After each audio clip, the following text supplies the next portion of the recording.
You expect Mexico to allow millions of Americans to cross, buy the land, and steal it? Mexico. I know you say that. You have to enforce that with arms. You took it away from us. A peaceful mass of people, hardworking, carries out slowly and patiently an unstoppable invasion, the most important in human history. You cannot give me a similar example of such a large migratory wave by an ant-like multitude, stubborn, unarmed, and carried on in the face of the most powerful and best armed nation on earth. The result of this migration is to return the land to the jurisdiction of Mexico without the firing of a single shot. I have proudly affirmed that the Mexican nation extends beyond the territory enclosed by its borders, and that Mexican migrants are a very important part of it. I was a high school walkouter, and I was a part of the Chicano movement. So part of my dream has always been to be in front of a Latino crowd and always say and be able to say, "Good morning, Aslan." So I wanted to do that. From the LA Unified School District, please welcome the Honorable Vicky Castro. Que viva la raza! Que viva la raza! I'm here to welcome all the new voters of 18 years old that we're registering now in our schools. Welcome. You're going to make a difference for Los Angeles, for San Antonio, for New York. And I thank Southwest for taking that challenge. And to the mechistas across this nation, you are going to make that difference for us too. A mechista, a member of Mecha, Movimiento Estudiantil Chicano de Aslan, Mecha, the Chicano student movement of Aslan.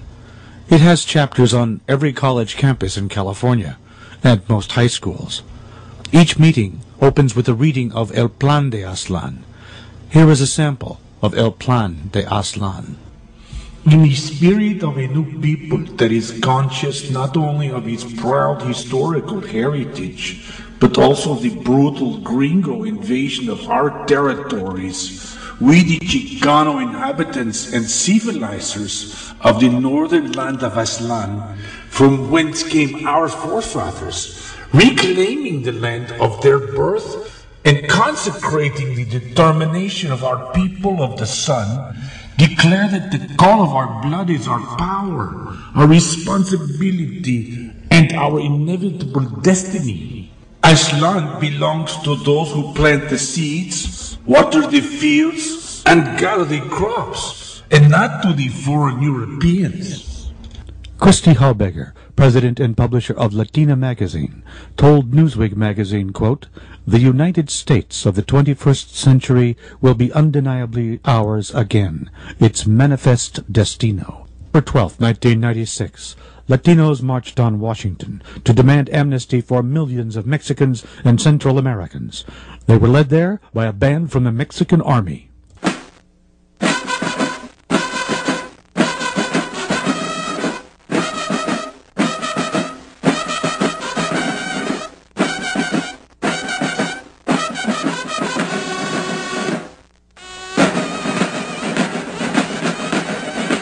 Gentlemen, we were all inspired and moved by those sounds from the military band. They led our contingents of thousands upon thousands of people that came to the nation's capital to stand for justice and equality. Let's give them a round of applause, and so that we may wake up if we're feeling tired, so they can make us vibrate again. Los dejo con ustedes en estos momentos, la banda del municipio de Tijuana, Baja California, México, la banda de Baja California. Señoras y señores, José Jaques Medina. Compañeros, compañeras, hoy... Comrades, today is October 12, 1996. 504 years after the most important event for mankind that changed the history of the whole planet, the discovery of this continent, the discovery of America, which is a continent and not only a country. El descubrimiento de este continente, el descubrimiento de América.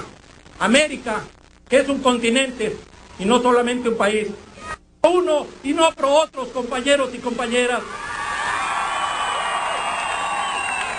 Our demand started with legalization in 1986, with IRCA 1986, which is the law. The same problem exists now, and the same solution.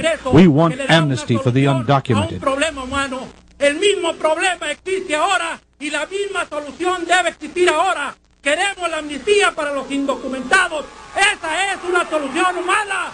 Esa es la única solución. Lawyer Medina is a Mexican national. Banners promoting the 7 demands of his Proposition Uno are prominent in Los Angeles parades. His well-known publication, Sin Fronteras, Without Borders, is dedicated to the conquest of the United States.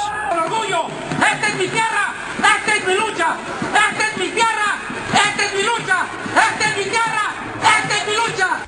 There are more than 7 million illegal aliens in the United States. If Medina wins and amnesty is granted, gradually or all at once, Mexico will control California and the rest of the Southwest. They will have won the war, not by force of arms, but by simple occupation. In the context of the Mexican invasion of the Southwest, the cover of the October 1997 issue of Hispanic magazine could not be misread. This magazine is financed with full-page ads placed by the U.S. government and major U.S. corporations. That makes us angry. In Mexico, from the poorest villages to the presidential palace, Mexicans are angry and frightened by the latest U.S. law, which makes it so much tougher and more dangerous for Mexicans to come and go across the border. On May 18, 1999, Hearst newspapers reported, quote, "The head of Harris Surveys in Mexico City said many Mexicans view the border as illegal because they feel the United States stole much of the Southwest from their country after the Mexican-American War. And Mexican..."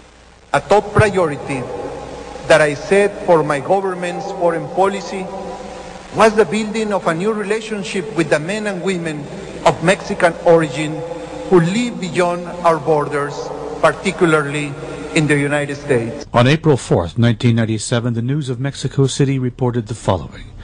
President Zedillo Ponce de Leon pledged Thursday to use all the diplomatic and legal force at his government's disposal to protect Mexicans living in the United States, joining a growing tide of sentiment against a controversial U.S. anti-immigration law. And here is a direct quote from the mouth of the President of Mexico. "We will not tolerate foreign forces dictating and enacting laws on Mexicans." Mexican government will continue strengthening the consular protection and legal assistance provided to Mexican immigrants by our network of 42 consular offices in the United States. And one of those consular officers, Angel Pescador Osuna of Los Angeles, told the Southwestern School of Law in 1998 that Mexico was practicing La Reconquista in California.